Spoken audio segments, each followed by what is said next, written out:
दोस्तों, भारत का एक ऐसा रहस्यमय मंदिर जहां लोग तो क्या देश की सरकार तक जाने से डरती है। आस्था के अलावा यहां वो सब कुछ होता है जो लोगों को डराने के लिए काफी है। जब अंग्रेजों के बड़े बड़े समुद्री जहाजों को इसी मंदिर ने अपनी तरफ खींचकर डिस्ट्रॉय कर दिया तो ब्रिटिश गवर्नमेंट ने इस मंदिर को चारों तरफ से सील करवा दिया।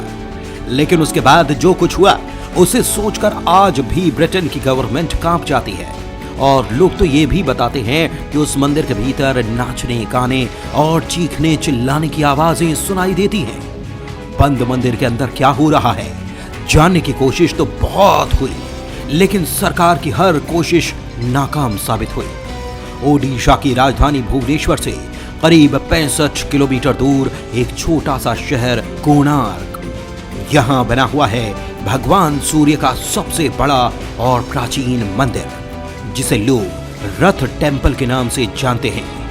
ये मंदिर जितना ज्यादा खूबसूरत है दोस्तों, उससे कहीं ज्यादा रहस्यों से भरा हुआ है। एक समय में इस मंदिर की सभी मूर्तियां हवा में तैरने लगी थीं, जिसे देख हर कोई हैरान था और लोग डर कर भाग गए थे। चंद्रभागा नदी के नजदीक बना यह मंदिर 700 सालों से भी ज्यादा पुराना है। इस मंदिर को 1250 में ईस्टर्न गंगा डायनेस्टी के महान सम्राट नरसिंह देव ने बनवाया था। उस वक्त दिल्ली सल्तनत की शुरुआत हो चुकी थी और मुस्लिम शासक दिल्ली से बाहर भी अपनी बाउंड्री को बढ़ा रहे थे। ओडिशा भी उनकी नजर में था, जिसे वो अपनी सल्तनत का हिस्सा बनाना चाहते थे। लेकिन राजा नरसिंह देव मुस्लिम शासकों के उस एम्बिशन को कुचलने के लिए बिल्कुल तैयार थे। जंग बहुत भयंकर थी, लेकिन राजा भी भगवान सूर्य देव का सच्चा भक्त था। मुस्लिम फौज को कुचलने में उसको देर न लगी। दोस्तों, कहा जाता है कि उसी जीत की खुशी में राजा नरसिंह देव ने सूर्य देव का ये कोणार्क मंदिर बनवाया था। मंदिर को पूरा होने में तकरीबन 12 साल से भी ज्यादा का वक्त लगा, जिनमें 1200 कारीगरों ने दिन रात मेहनत की। लेकिन इसके बावजूद मंदिर का काम पूरा नहीं हो सका, जिसे फिर बाद में धर्मपदा नाम के कारीगर ने पूरा किया था। जब मंदिर पूरा बन चुका था तो कारीगर चंद्रभागा ने नदी में कूदकर अपनी जान दे दी, लेकिन अपने पीछे एक सवाल छोड़कर चला गया कि आखिर उसने आत्महत्या क्यों की। और ये रहस्य आज भी एक रहस्य ही है। दोस्तों, इस मंदिर की कंस्ट्रक्शन की गाथा को बादशाह अकबर का दरबारी अबुल फजल अपनी किताब आईने अकबरी में लिखा है, जिसके मुताबिक कोणार्क के रथ टेम्पल को बनवाने में राजा नरसिंह देव ने 12 सालों में जितना खजाना इकट्ठा किया था सब कुछ लगा दिया, क्योंकि वे सूर्य देव के बहुत बड़े भक्त थे। नरसिंह देव ने सुना इस रथ टेम्पल को बनाने से पहले ही ये डिसाइड कर लिया था कि इस मंदिर को ऐसे बनाना है जो अपने आप में अनोखा हो और धरती पर कहीं भी इस तरह का कोई भी स्ट्रक्चर ना हो। राजा की इसी चाहत को पूरा करने के लिए कारीगरों ने अलग अलग तरह के टेक्निक्स पर काम किया और फिर आखिर में एक सबसे नायाब तरीका निकाला गया मंदिर को बनाने में। मंदिर बनाने वालों ने यह तय किया कि मंदिर में चुंबकीय पत्थरों का वो इस्तेमाल करेंगे और पूरे मंदिर में 52 टन चुंबक को ऐसे लगाया गया कि दोस्तों, यहां की सारी मूर्तियां हवा में तैरती थी। इतना ही नहीं, मंदिर में इन पत्थरों के कारण इतनी ज्यादा पावर मंदिर के आसपास पैदा होने लगी कि बंगाल की खाड़ी में चलने वाले जहाजों को मंदिर अपनी तरफ खींच लेता। यह सिलसिला अंग्रेजों के समय तक चलता रहा और इसीलिए बंगाल की खाड़ी में जहाजों का चलना बंद हो गया। इस बीच से अंग्रेजों का बहुत ज्यादा लॉस हो रहा था और इसीलिए उन्होंने मंदिर के 52 मैग्नेटिक पत्थरों को हटवा दिया। लेकिन इस कारण से मंदिर भी टूटने लगा और फिर इसे बचाने के लिए साल 1903 में अंग्रेजी सरकार ने मंदिर के गर्भगृह में बालू और पत्थर भर के इसे सील करवा दिया। एक्सपर्ट्स का मानना है कि बालू स्ट्रक्चर के भार को अपने पर ले लेगा, लेकिन ऐसा हुआ नहीं क्योंकि रेत खिसकने लगी। लेकिन 119 साल के बाद बालू को हटाकर मंदिर को मजबूत करने का फैसला लिया गया। मंदिर में उस वक्त कई टन बालू भर गया था, जिसे अगले 3 साल में निकालकर मंदिर को डेवलप किया जाएगा। इसके लिए 4 फीट चौड़ी और 5 फीट ऊंची एक सुरंग बनाई जाएगी, जिसमें मैकेनिकल वर्किंग प्लेटफॉर्म तैयार होगा और इस प्लेटफॉर्म पर लिफ्ट और ट्रॉली से गर्भगृह से रेत और पत्थर निकाले जाएंगे। सूर्य मंदिर का डिजाइन इतना शानदार है दोस्तों कि इसके मेन गेट पर सुबह की सूर्य की पहली किरण पड़ती है।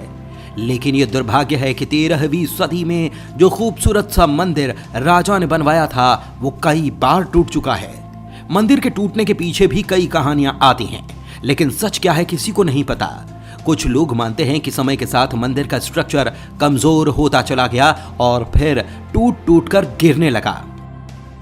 लेकिन कुछ लोग इसके लिए मुस्लिम शासकों को जिम्मेदार मानते हैं। उनका कहना है कि 15वीं से 17वीं सेंचुरी के बीच मुस्लिम राजाओं ने कई बार मंदिर पर हमला किया, यहाँ के खजाने को लूटा और मंदिर को भी तोड़ा।